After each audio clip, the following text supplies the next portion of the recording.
Nongcebo Langa, a celebrated winemaker, a wine judge, a finalist in the 2022 Dinner Club Winemaker and Young Winemaker of the Year, born in Imbali, Pietermaritzburg, and is the eldest daughter to her parents. She studied at Stellenbosch University, where she learned the science and the art of winemaking. She has traveled the globe to master the art and the skill of winemaking.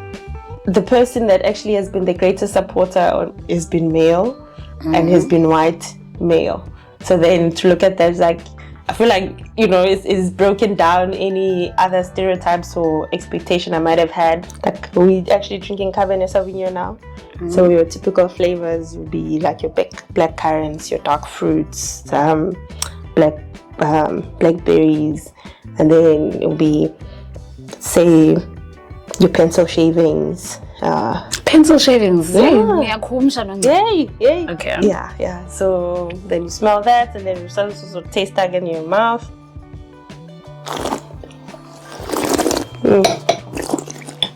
So when you do that, like you're adding umoya into your wine, like air, like so that allows the volatile compounds to appume in the product and then go into your olfactory. Hi everyone, and welcome to my channel. I've got a very special guest with me today, a very close friend of mine. So today is the first time that I actually am sitting in my studio, and I'm sitting with one of my favorite people ever, my favorite winemaker, Nongcebo Langa. Nongcebo has such a beautiful story. She's an amazing person. She is a woman of color within the agricultural space, and she's a very good mate of mine. Did I not forget to tell you that? She's got amazing accolades. She does amazing things, and I thought to bring her here today just for us to have a conversation that we usually do have behind the scenes, but I also feel like I'm bringing you guys a bit closer to some of the dearest people that I have in my life that are doing amazing things that I learn a lot from, and Nongcebo definitely is that person for me. Hey, baby girl. Hello. Oh my gosh, such lovely words. Thank you for having me. Yeah. Thank you. We've been talking about this. Yeah. To just sit. So it's finally, it's happening now. Yeah. But yeah, I'm happy to be here. I'm so glad you're here. Thank you for coming through and being my first guest. Yeah, no, I had to see what's happening. So it's professional, very professional. So anyone else must come here as well and speak to the audience. So yeah. I'm looking forward to the session. Oh, I'm so glad. So. Tell us about Nongcebo. Ngubani Nongcebo? Where did she grow up? Okay. Nongcebo, Ntombi, yakwaZulu. So grew up in Pietermaritzburg. Studied there until high school, and then moved over to Stellenbosch to study viticulture and enology. Yeah, so studied pretty much just wine. Left home to study alcohol, as they say. But it's not really just that. I think I met amazing people. Case in point. So it's just been a nice journey, like challenges along the way, fun along the way. So just studying wine and learning about wine, the wine world, the wine culture. So it's just been that from Pietermaritzburg up until Cape Town, the Western Cape, and occasionally overseas, So I got a globe trotting. Of course. Wine is not just just around the corner; it's everywhere. So now experiencing cultures everywhere. That's also part of it. So that's been exciting. Okay, let's not jump a bit. Let's just take it back. So you grew up sibling-wise, parents, or kulepi, or you from the village side, or you in the city side of KZN, just as a sense of really understanding who you are. Okay, so I've got a brother and 3 sisters, and with both my parents. And I mean, the life there, your neighbors. I think the sense of community, always taking care of each other. Like you knew your neighbors' kids, they were like your other siblings from the other house. So you just grew up with that feel of community and taking care of each other. And that's, I think, that became a part of it. So that's, I knew the neighbor is, is another parent. So that's where I grew up with that. And I went to schools there. So I had I was fortunate enough in that I was part of a program from the Department of Agriculture already from primary school. So they selected the top students to be sponsored by this department. Went through high school with the bursary, and then when it came to varsity as well, so it became like part of my life as well, part of my journey to have that sponsorship. I mean, yeah, you still had to work hard, man, to keep the sponsorship. Yeah. It all sounds fun in games, but yeah, you had to study the stress and make sure you still kept the sponsorship with you. So I mean, it was sort of a blessing, I suppose, on me and my family. I think my parents have always been proud as well of me and what I've achieved, and it just, they were also quite, I think, much more happy than I was that I got this bursary to study, and they're very much advocates of education. So none of the kids are like, everyone must finish school. So if you feel like you are tired, you go back to school. Story of Black parents. Yeah, no, it's school. So you push school. They very, very much into, like, education is the one of the pillars of life. I think so. They just like, it doesn't matter. You go to school. So then, and then that bursary also funded your university as well. Yes, Nice. it did. So that I was fortunate enough in that as well. I mean, a lot of people have to walk out with debt, and it's something I won't have to know, which I consider one of the blessings as well. And yeah, so that's that.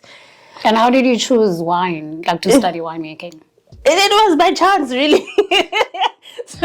So like, it was, so the department actually had a seminar, and they brought in all these wine professionals from, well, not just wine, but forestry, food science, like all the different professionals, like pretty much just to sell the careers, like what they do, what's exciting about the careers.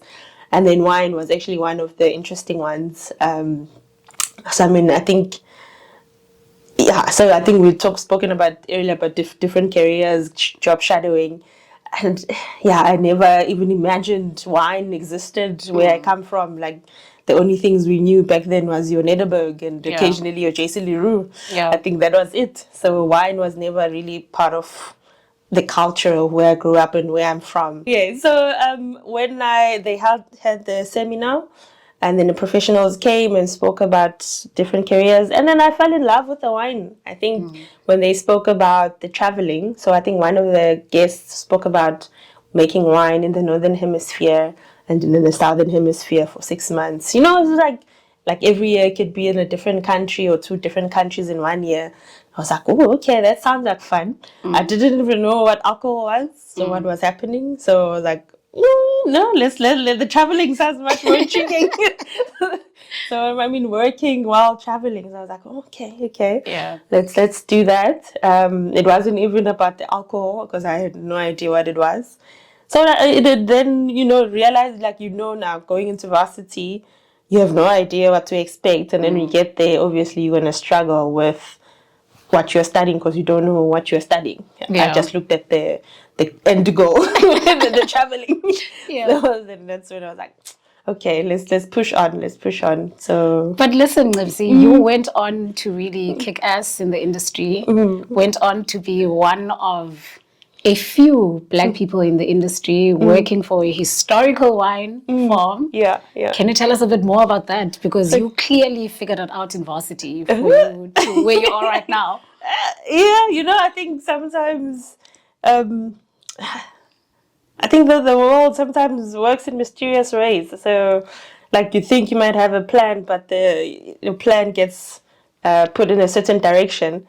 So I've studied, so did the undergrad, and then I did my master's as well in enology, and then I started actually interning at the farm at Delheim, and then I always say actually they forgot that I was there because I just stayed on, and then they're like, but you're still here. So I always say that. So because I stayed on, and then I moved on to the assistant position, and then into the winemaking position.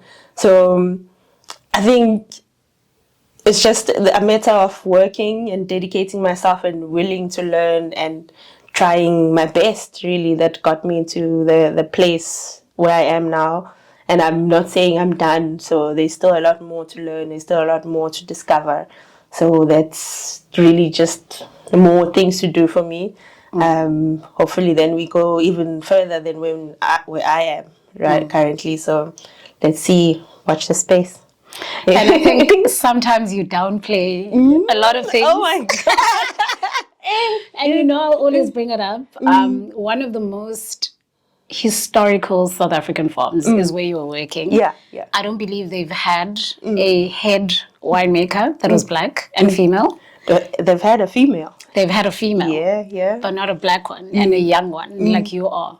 So it just goes to show your hard work as well within that space. And I always say to you, don't downplay it. Yeah. I know it's easy for us to downplay all these things, but it's a major thing. Same way that like older people, older than us, always, whenever I speak about you, they just like, please introduce me to her. Oh my God.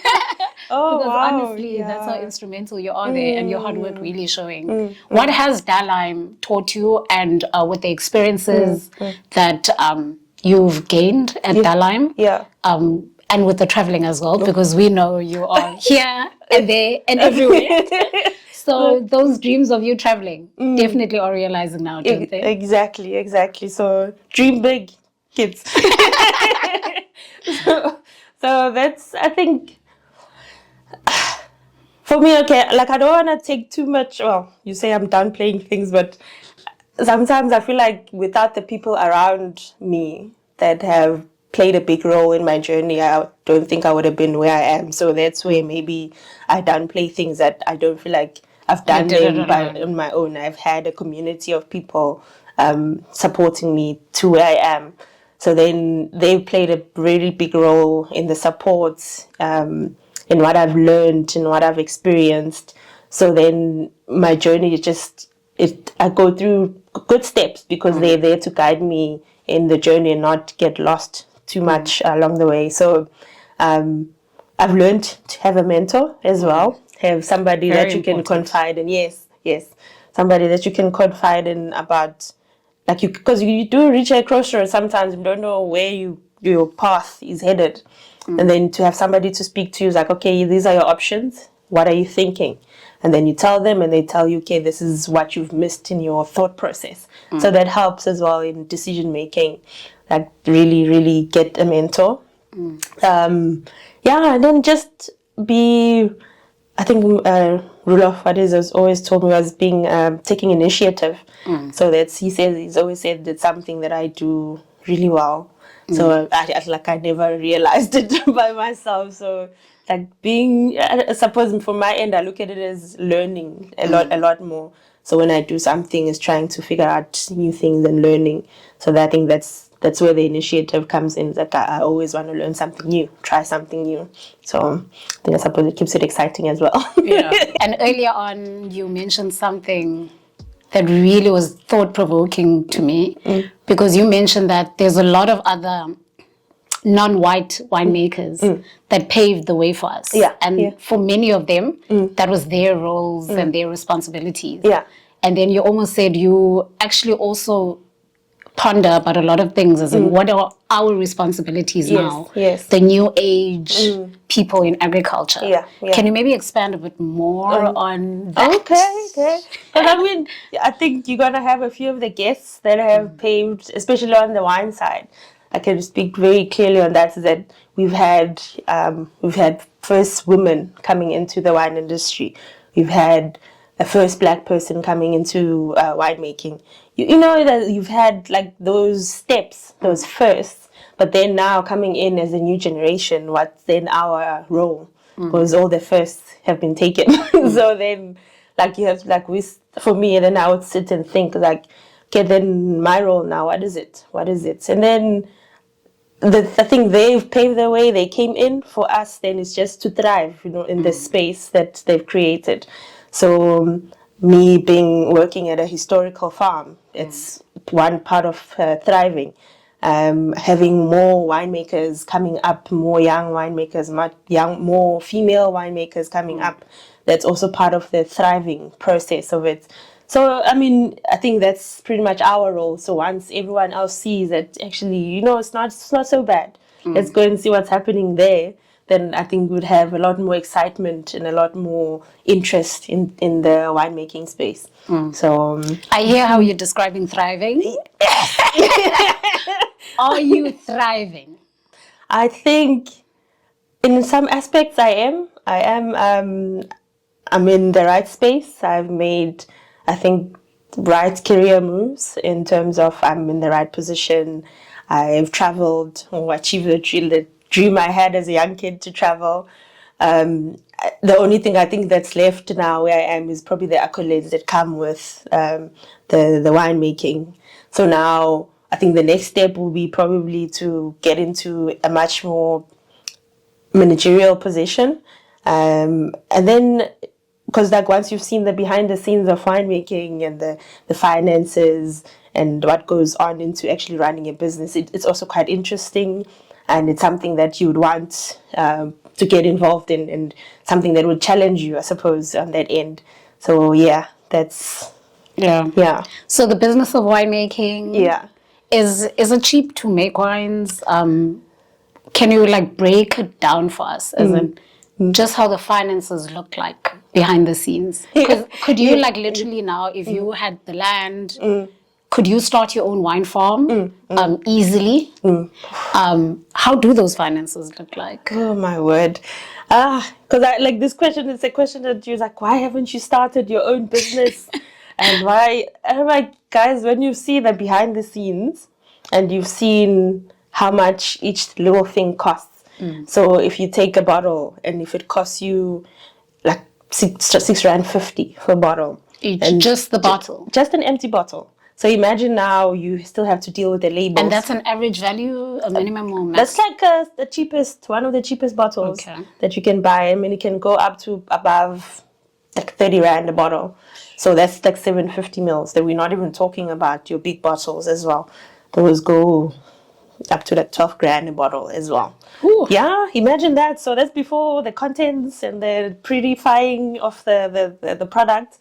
So it gets really crazy. So once you understand the business that goes into winemaking, and you understand it's actually quite a lot of effort, and then it's not really, I don't want to say not really that profitable, but the returns are not as great as people would expect, then you realize actually you need a different approach to actually getting into the wine business. So then you look at it from that angle and it's like, okay, so the finances play a very, very big role. And it's something like, why else would you be starting a business? It's actually for a business to make money. Profit. Yeah, to make profit. So then you think about those things. If I start, am I really going to get to the space that I need to be or make that profit that I need to make? So that's really quite a challenge. Now, when I think of those things and plan, I'm like, okay, I need this and need this and need this, you're like, this is quite a daunting task.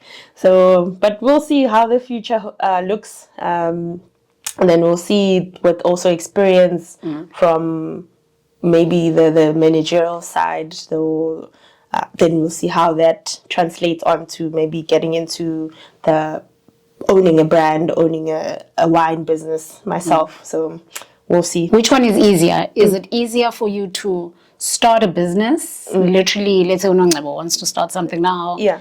Make wine, sell one by one from the boot of your car? Or is it easier for you to perhaps work for these big companies, build a brand, and then when you're so well known that when you start your own brand, it then becomes you don't have to struggle that much for customers? Is that how it actually goes? I think that's the best approach. That's how also I was advised in that route. Because then once you start small, you're going to be growing a little bit. So it's quite difficult. And I see a lot of brands starting out that way. Some actually are doing really well, starting out quite small. But then I find that for me, in the long run, in my goals, it's not going to be what I need in my plans. So then I feel like I need, or anyone would need to build that reputation, that, that customer base pretty much, and then you grow onto that. Looking at Carmen, looking at Tiggy, they first grew their brands, they first grew their, like their personal brands, because it's not just about where you work, it's also your own personal brand. They first grew those, and then once those were thriving, then they started their own brands, the Carmen Stevens and your Aslinas. So, it's like those that, I suppose it depends on your plan and what you're looking for in life. And then maybe if you want to be small scale, then that's where you would start. And then if you want to be middle or larger, then you sort of plan around that. Yeah. So, yeah, it's a tough one. It's a tough one because you never know what to expect. Because even then, with different type of plan, sometimes it might not work as you wish. So then, yeah, we'll see. We'll see. Yeah. What has been some of your challenges being, I know I don't like bringing too much of the race aspect to what we do. Yeah. But let's face it, there really aren't a lot of us in the industry. Me and you talk about some of the challenges that we go through in the industry. Yeah. You're in wine, I'm in fresh produce. Yeah. And we have similar challenges in many cases. What has been your challenges being female and black? Oh, I think people. So people aspect of anything is the toughest one, because if you had to do a job by yourself, then you're fine. You can just do your job and you're fine. But then when you have to work with people, that's when challenges come in, because different personalities, different upbringings, different mentalities. So then having to work that into your own space, your own makeup, pretty much. That's quite a challenge. For me on my end, I've had incidences as well, like being, I don't know, I don't want to actually just classify it as being just female or being black, but I think it's just people also coming through as people, being people. Yeah. so it's just, so people, we call it, when that happens, there's a saying, it's like people be peopling. Be peopling.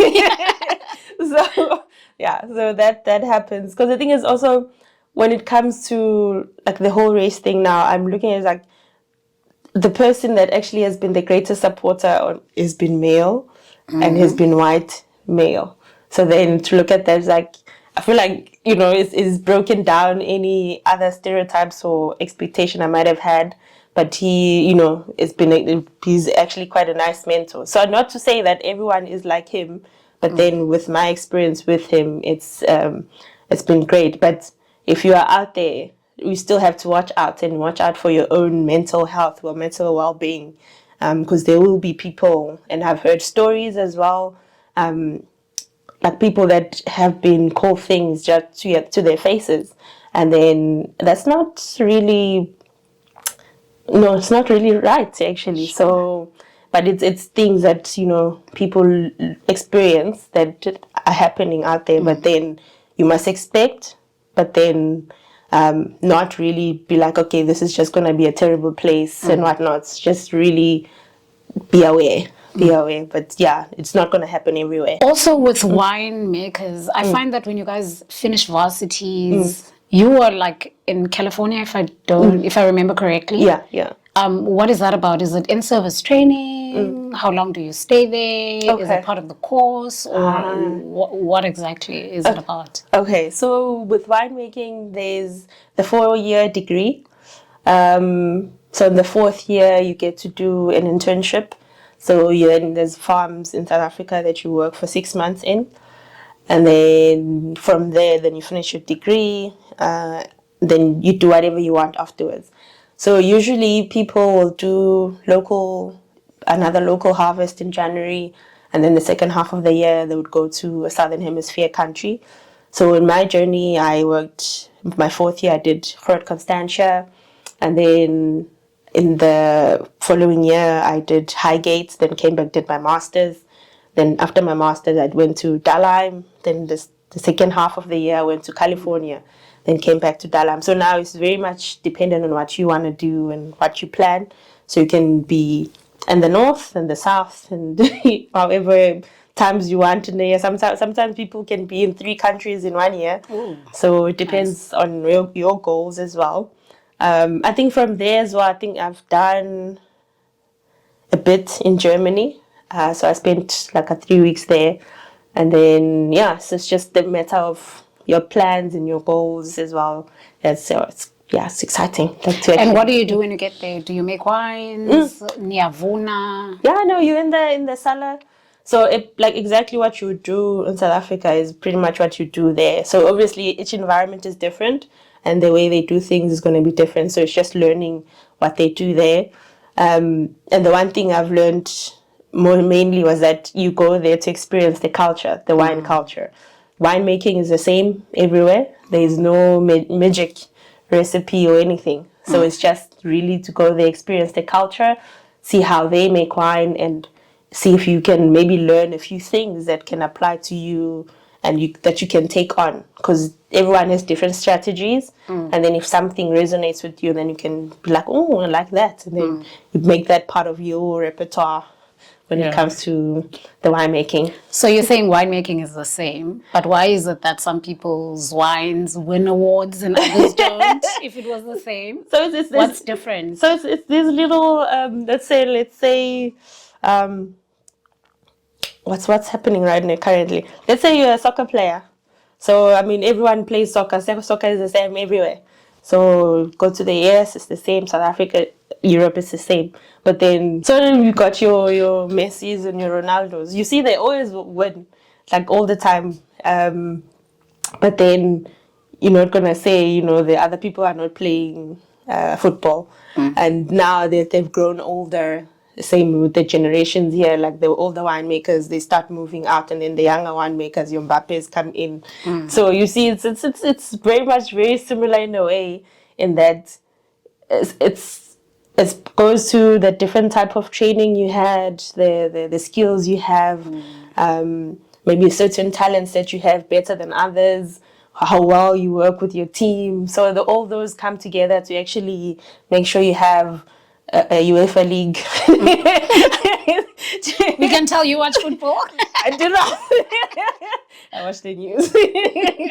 So yeah, you see, so all those things contribute to people winning awards and people, buying your product a lot more. And I mean, also if you connect with the people a lot, I think that also plays a big role, because wine is very much a social drink. We call it, yeah. Speaking of awards and judging and just all those amazing things, you are one of the judges that judges wine, darling. Yes. Actually, we're tasting some of your wine. Cheers. Cheers.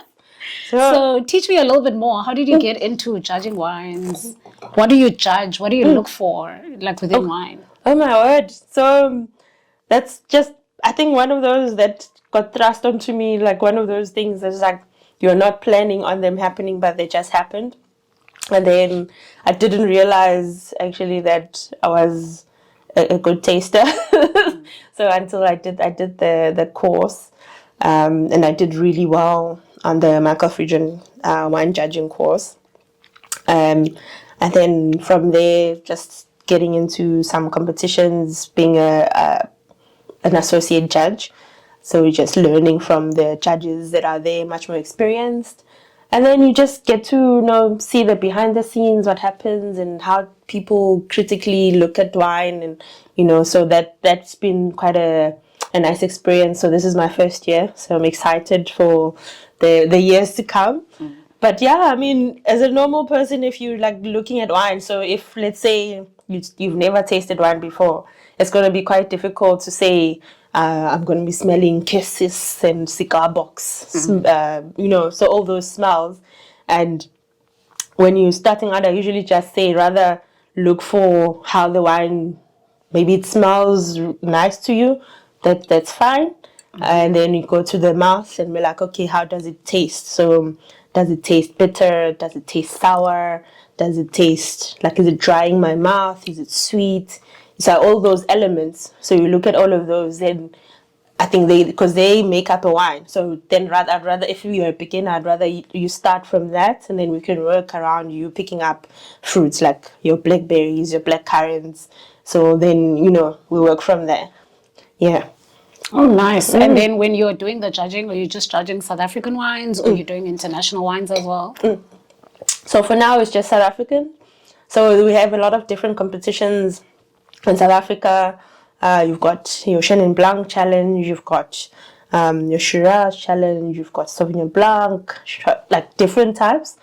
I think the first one was the Trophy Wine Show, so they judge all the other types of wines that are in South Africa. So it's just judging South African wines. Anyone who's willing to put their neck out there, like, look at my wine, like, is it one of the best? So and what are the advantages of people putting their necks out there? I mean, your recognition that you actually did a really good job at creating this product. So every year it could change. So it might be good one year or might not be the next year. So you never know. But that recognition to say, like, you did a really, really good job on this product, and people, something like the market as well, looks sometimes to these competitions as guides to what they may purchase or drink out there. So they play a big role. And then another thing that I know you also are currently busy with now, perhaps in the initial phases, is also translating wines, translating what we smell and taste in wines in our indigenous languages. Oh my gosh, exciting. So I'm going to give a shout out to Ina and the Chenin Blanc Association on this. So they actually have been working on a project with the University of Stellenbosch, where they translated the Chenin Blanc aroma wheel.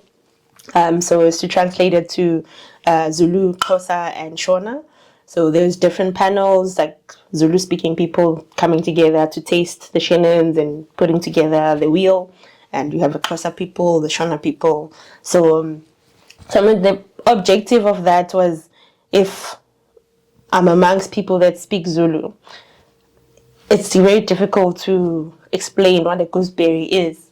But then, because the thing is, I don't know, I never grew up with a gooseberry, so I didn't know what a gooseberry is. So then if we cut that out of a conversation, because it's just going to be confusing, and then we start speaking about things that we know. So let's say we're speaking about herbs, then impepo is one of the herbs, like when it's green. Then I think from my side, everyone will know what impepo is. Then we can discuss that and talk how it smells, if we can pick that up in wine. So it's a nice gateway to pretty much have conversations around wines in our indigenous languages and understand each other, and know what we're talking about, instead of like a cigar box. Yeah. You don't stay, don't sit in bars that people smoke cigars. So even if they do, you don't take the box and smell that. Yeah. So it's different things like that to actually get people talking about wine and connecting with people. So that's been quite an exciting project. So hopefully, like, when I go home and we sit down and taste, it can whip up the wheel. Then they know what I'm speaking about when I say that's the fruit. That's Nice. Yeah, that's the aroma. And is it just on Chenin, or it's actually going to go to all the different varietals? For now, it's on Chenin, so I don't know if the other cultivars are going to adopt the same approach. But yeah, for now, because Chenin is very much a South African cultivar, so it's one of our pride and joy. So it's having that leading the way in the communication around the cultivar, I think, will go a long way. Yeah. That's so nice. Yeah, I know. I'm excited about this project. No, that sounds really exciting, because I think sometimes, language is such an important thing. So if you feel, or if you talk to people in a language that they've never they don't know what an asparagus is, or what a specific herb is, you could easily lose those people in the whole conversation. Exactly. And then the adoption of them even taking pride of wines and wines of South Africa, which is, as we know, we do make some of the best wines. Exactly. So we need to take ownership of it, and not just certain groups of people taking ownership of it, but also bringing it to our people. Yeah, exactly. So when you can sit down and speak to somebody and understand each other, I think that's just a plus, an extra. So looking forward to the future and see what it holds. Yeah. What does the future hold for you? Do you have an idea? Money. so, so no, at this point, there's still a lot of plans that I'm thinking about in my head. I think we also spoke about a bit on consultation. So that's, it might be something that could be exciting. I mean, we have the knowledge, the know-how.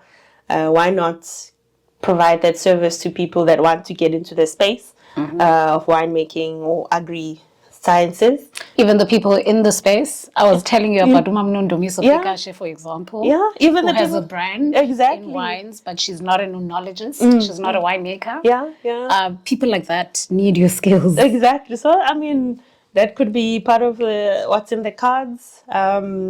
Or getting into, like I said earlier, managerial side of things. Like, I think thinking about more about the future is just very much about needing to understand who you are now and how that will translate to the future you. So I'm still trying to figure that out. So let's see. Yeah. Have you ever had imposter syndrome, and do you have it now? Oh my word, yeah. No, that's a tough one. That's a tough one. And how do you deal with it? Yeah. It is a very, very tough one because I think once you have, you always feel like you're not good enough, you're not doing your job well. Do I even know what I'm talking about? How did I get here? Like all those questions come into mind. I think for a while, I think I had it. I think one way I'm dealing with is when I achieve something of significance where I am, then I'm like, okay, actually, I can do this. I'm able to, I know what I'm talking about. So I think it's just those small victories that help actually in guiding you out of that place. It's not going to be completely gone because there will be instances where you're going to feel like, okay, like, hey, do I know this? Like, what am I here for? What am I doing? But I think those little victories, they help. Like we spoke about the judging thing earlier. So when that came out and I did well, I was like, oh, look at you, Morgan. Yes, girl. So I was like, oh, okay, look at you. All right. So I was like, okay, you're getting there. So it's little victories like that. So I can understand for some people there may not be opportunities to actually be able to do that. Maybe like doing little things that will probably give you a sort of confidence boost where you are. I know I'm not a psychologist to speak on it, but yeah, I think that it's a start from my end. That's where progress came from. Yeah, maybe a psychologist will be a better person to speak to, but yeah, that's what helped me, or is helping me. But Nongcebo, thank you so much for coming through and for us having these conversations. I think we can get deeper and dig deeper in a lot of other just workplace stuff. Yeah. Just normal girl chats that we usually have. Yes. Our girl therapy sessions. They continue. They continue. And I think the wine also does help. And this is the wine you've made yourself as well. Yes. So teach me again. You said we need to start with the nose. Okay, you start with the nose. So if you're starting, does it smell good? It smells good. Yes. So like we actually drinking Cabernet Sauvignon now. So your typical flavors will be like your black currants, your dark fruits, blackberries, and then it'll be, say, your pencil shavings. Pencil shavings. Yeah. Yay. Yeah. I don't know. Umsizi mos. So you pencil, like most, pencil. Yeah.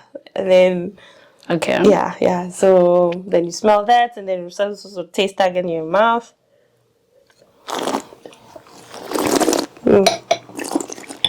So when you do that, like you're adding umoya into your wine, like air, like so that allows the volatile compounds to appume in the product and then go into your olfactory system. So then you're also tasting your fruits in the mouth and your palate. So you're also going to taste, is it sweet? Is it sour? Is it bitter? Is it dry? All those things. So you taste that. Does it make pucker up your lips? Like, does it make you like produce a lot more saliva than you would? So that's acidity. If it puckers up, it's tannins. So it's a lot of things. I think we just need to have a class, and then we just discuss. So I'll see you in the class. Cheers. Cheers. Thank you for having me.